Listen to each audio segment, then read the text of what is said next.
जय शिवराय मंडळी, स्वागत आहे तुमचं माझ्या आजच्या नवीन ब्लॉगमध्ये. आणि आज मी एक ॲडव्हर्टाईज शूटसाठी आली आहे. शिरूरमधली फेमस किग आईस्क्रीम इथं यांची फॅक्टरी पण आहे. म्हणजे तुम्हाला कॅफेसाठी लागणारं जे मटेरियल असतं, त्यामध्ये कोल्ड कॉफीसाठी लागणारं दूध म्हणा, म्हणजे मिल्क म्हणा, किंवा थिक शेक, फ्रूट शेक किंवा आईस्क्रीम्स असतील कॅफेसाठी, हे सगळं काही तुम्हाला इथं भेटतं.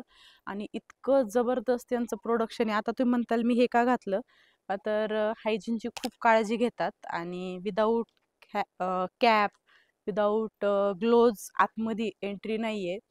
म्हणजे खूप जबरदस्त अशी फॅक्टरी आहे. तुम्हाला जर नवीन कॅफे सुरुवात करायचा असेल, तर हे प्रोडक्ट जर खरेदी करायचे असतील बल्कमध्ये, तर तुम्ही नक्की यांच्याशी संपर्क साधा.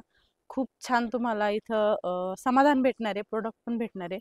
आणि मी आईस्क्रीम टेस्ट केली, जबरदस्त आईस्क्रीम होती. काय सांगू, असं खाऊन असं वाटलं अरे यार, एकच वाटी का खाल्ली, अजून खायला पाहिजे होती. पण मस्त होतं. तुम्ही नक्की भेट द्या. मी कॅप्शनमध्ये तुम्हाला नंबर देते.